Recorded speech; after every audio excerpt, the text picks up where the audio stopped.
Y en el día de hoy, Domingo y estimados oyentes, tenemos la presencia del licenciado Dionisio Hernández. Él es estadígrafo, maestro y fue director 2 veces de la Escuela de Estadística de la Universidad Autónoma de Santo Domingo, quien viene a hablarnos en ocasión del censo nacional al cual se aboca el país en breve tiempo. Y entonces pues estaremos hablando sobre el censo y quisiéramos entender su opinión de lo que representa para el país después de 12 años, me parece, realizar el censo y cuáles son los desafíos y sobre todo las oportunidades que tendríamos y que no deberíamos desaprovechar al momento de conciliar y movilizar ese esfuerzo tan amplio. Bienvenido, señor. Muchas gracias y un saludo a los amables radio oyentes y televidentes que nos sintonizan en este momento. Pues el Censo Nacional de Población y Vivienda, que está pautado para realizarse entre el 10 y el 23 de noviembre, escaso 2 meses, es una gran necesidad nacional. Los censos son un instrumento para la planificación nacional en cualquier país del mundo, aunque ya los censos están agotando, digamos, su última etapa a nivel mundial. Metodológicamente. Muchos países ya no están usando censo. Por ejemplo, el caso de Reino Unido, que hizo su primer censo en el año 1801, cuando todos recordamos la historia que Napoleón asume su mandato en el 1799. Entonces Reino Unido, el rey Jorge III de la dinastía Hanover, se preparó para esa guerra napoleónica e hizo un censo en 1801. Y desde entonces se ha mantenido haciendo censo cada 10 años, con la excepción de 1940, con la Segunda Guerra Mundial. Pero ya Inglaterra hizo su último censo. O sea, a partir de ahora van a utilizar registros administrativos. ¿Y qué lo va a sustituir? ¿Cómo se va a contar y saber todo ahora si no va a ser un censo?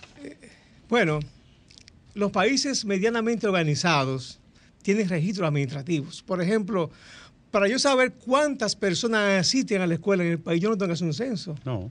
Porque para eso está el MINER, donde hay un registro de estudiantes. Hay que llegar a cierto estadio. Igual que los estudiantes universitarios, igual que, digamos, las personas que tienen alguna discapacidad, hay manera de registrarlos. Por ejemplo, las estadísticas vitales. Todo el que nace hay que registrarlo, el que muere, el que se casa, el que emigra, el que inmigra. Entonces, si el país fortalece sus registros administrativos, entonces los censos pasan a un segundo plano, no serían necesarios. Estados Unidos se cree que ya hizo el último censo en el 2020. Los países nórdicos, desde hace 10 años ya no han hecho más censos, ni van a hacer más censos. O sea, los países se están preparando y nuestro caso deberíamos ser preparar para que sea el último censo nacional de población y vivienda. Por eso hay muchas voces preocupadas para que este censo sea un censo modelo que realmente recoja las informaciones con el menor error de cobertura posible, que es una de las grandes preocupaciones de los censos, el error de cobertura, las omisiones censales. Así que este censo que está pautado para realizarse en 2 meses, hay voces que están llamando a la atención al gobierno, a la directora de la Oficina Nacional de Estadística, para que lo posponga para el próximo año y se haga una mejor planificación. Yo no tengo nada en contra de la señora directora, de hecho me simpatiza, pero entiendo que es muy rápido. Es muy rápido. De hecho, la boleta censal aún no se ha socializado. En el último censo que se hizo en los Estados Unidos, la boleta censal circuló 6 meses antes. Pero eso es un diseño que me imagino que es poco lo que varía, ¿no? Es poco lo que varía. La boleta preliminar que se tiene alrededor de 70 preguntas. La boleta censal es el formulario para las preguntas. El que se ha estado probando. Son muchas preguntas. Para que tengan idea, el censo de Costa Rica, el último censo, tenía 31 preguntas. El censo de México tenía alrededor de 20 preguntas. El de los Estados Unidos no llegó a 15 preguntas. Nosotros tenemos 70 preguntas. Muchas de las cuales son irrelevantes.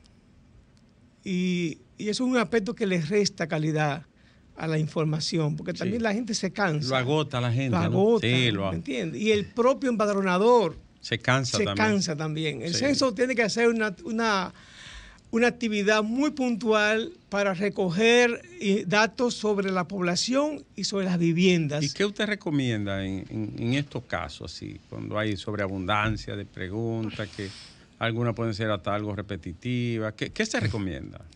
El limitarse esencialmente a los aspectos básicos de la población y las viviendas. Porque, por ejemplo, las características económicas que en este censo se van a medir a partir de los 10 años y las características demográficas que en este censo se van a medir a partir de los 12 años de edad de las mujeres, esas características es preferible medirlas a través de encuestas específicas de fecundidad. O sea, que se pudiera hacer una encuesta aparte, específica. Claro. Por ejemplo, sí. Agua, solución de excretas, baño. De hecho, la Oficina Nacional de Estadística tiene el sistema de encuesta nacional de hogares, que justamente están diseñadas para eso, para montar encuestas en hogar específicas. Las en hogares. En hogar. Claro. Entonces, el censo dispone de unos 3.600 millones de pesos, la Oficina Nacional de Estadística para el censo. Yo entiendo que debería reducirse ese cuestionario al mínimo necesario, porque el censo, obviamente, además de una enumeración de la población y de las viviendas a nivel nacional, sirve de base para las encuestas específicas que se hacen en los periodos intercensales. Sí. Pero además,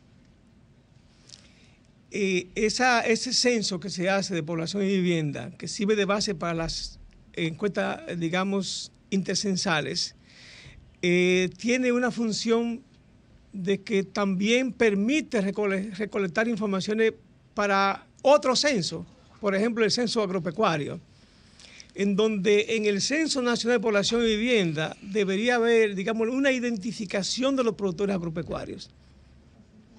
Eso que es clave. Que es clave. Alimentación, producción, el país tiene, trabajo. Nieve, 40 años desde que se hizo el último Censo Nacional Agropecuario, 1982. El agropecuario.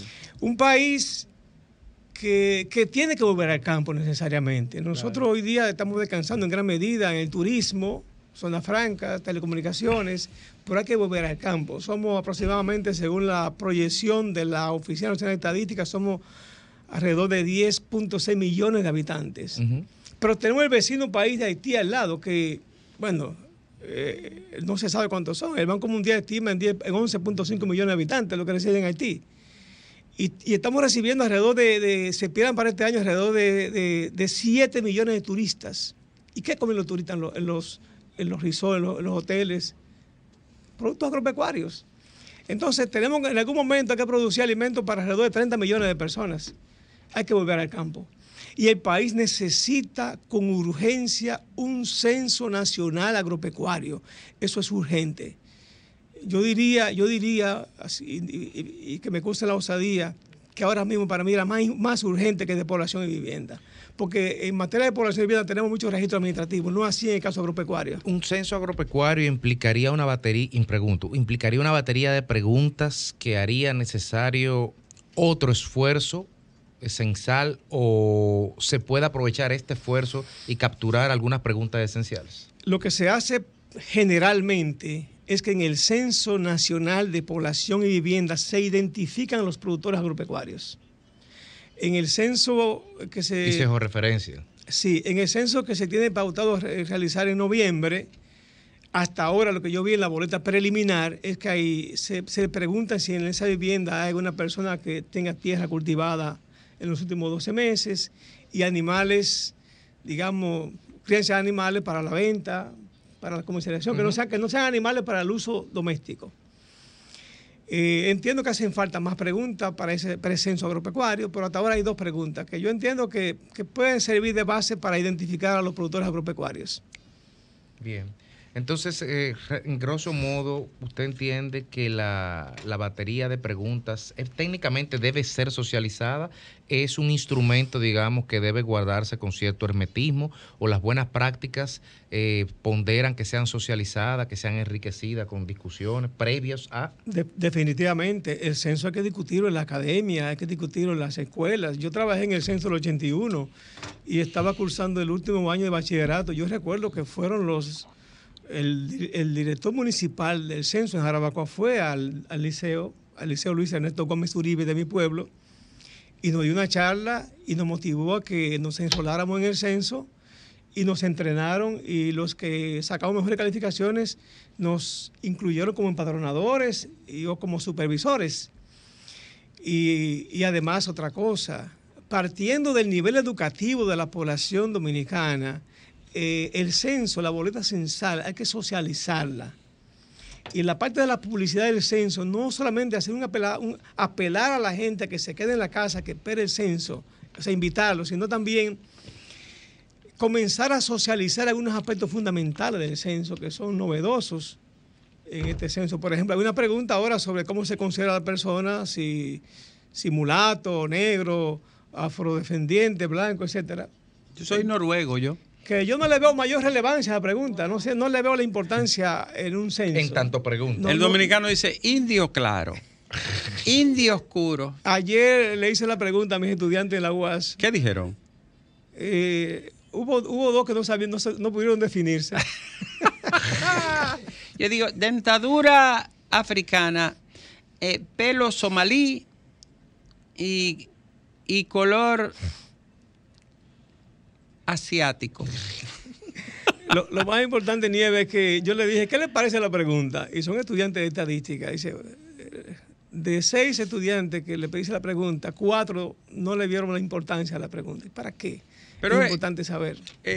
Bueno, lo miden, ¿no? La verdad es que tiene poca importancia. Lo miden, de hecho, el censo de Estados Unidos midió la parte racial, lo midió realmente. Allá porque hay mucha minoría distinta, ¿no? Claro, es importante. así es. Asiáticos, sí, afroamericanos, hispanos. Definitivamente. Latinos. Pero hay un aspecto fundamental del censo que yo creo que las autoridades del censo están perdiendo de vista. ¿Cuál es ese, finalmente? El uso de la tecnología. Ay, sí. O sea, se van a utilizar dispositivos electrónicos. Yo, Dionisio Hernández Leonardo, que me dedico al mundo de la consultoría, el mundo de las encuestas desde hace 34 años, y debo tener alrededor de 8 años utilizando tabletas para encuestas. En cada encuesta que hacemos nos encontramos con algo nuevo en el software o con la persona que está utilizando el dispositivo. Y son personas que uno contrata con formación universitaria, que lo entrena, y siempre hay dificultades. Esta tecnología debió estar probándose hace tiempo en los pueblos. Estoy de acuerdo con usted. Porque la otra cosa es el manejo de los dispositivos. Los problemas donde no haya, digamos, electricidad en la zona rural. Se piensa llevar también una boleta impresa. Pero ¿cómo se va a manejar esta logística? Tengo la información de que el director del censo, el señor Romero, tiene mucha experiencia en logística de encuestas. Creo que trabajó en el CIUBEN. El censo realmente no son necesariamente los estadísticos los que deben dirigir un censo, sino deben personas con conocimiento de gestión. Porque ahí lo que se maneja son recursos logísticos, señor personal, Hernández, recursos financieros, etcétera. Finalmente, pues ya el tiempo nos apremia. Usted ha trabajado mucho el área de encuesta, ¿verdad? Así es. En los últimos tiempos ha trabajado en encuesta. Sí. ¿Cómo está el panorama? Sí. ¿En qué sentido? En el sentido político. No estoy hablando de religión. La preferencia partidaria y de aspirantes. Aspirantes, la situación interna del PLD, la del PRM. Bueno, arrójenos algo de luz ahí, que usted es un hombre democrático. Sí, soy democrático, pero también con un poquito de ética. Yo realmente... usted ha hecho para privados. Sí. Pero mis clientes son clientes privados. Yo no publico encuestas. ¿Usted lo publica? De hecho, no creo en las encuestas que se publican. ¿No la cree? No. Hay una frase que usted debe conocerla como abogado, que es de Marco Tulio Cicerón. Aquel a quien favorece el crimen, ese lo cometió. Sí. Y yo digo, aquel a quien favorece la encuesta, ese la pagó. A veces hay gente que la paga y se hace en pública, ¿no? Sí, pero siempre... Pero la frase más bonita de Cicerón es: causa de la causa, quien quiera que sea, apiádate de mí. Lo cierto, en su lecho, era agnóstico él, usted sabía, era ateo. Sí. Era ateo. Así es. Lo cierto ese malvado. Lo cierto es Soy nazi. Cicerón. Nazismo puro. Cicerón, no, lo que tú estás diciendo. Jesucristo no había nacido. Bueno, él vivió una parte de Jesucristo. Sí, él vivió fue en el siglo I. Sí. Murió en el siglo I. Así es. Creo que en el 37. Sí, estuvo antes y después. Sí, fue la transición. Exacto, lo cierto era un sabio. Pero claro, una de las grandes lumbreras de la humanidad. Así es. Así es. Lo cierto es que en términos de las encuestas políticas o preelectorales, como debe decirse técnicamente, las veces que me han contratado para hacer encuestas, luego los que me han contratado quieren que la publique, pero arreglando los números, maquillando los números. Por eso usted no hace como hacía una cámara de cuenta que maquillaba, ¿verdad? ¡Ay, gracias, señor!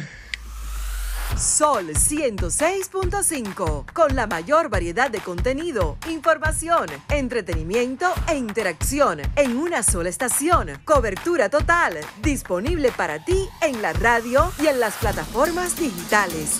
Somos Sol 106.5, la más interactiva.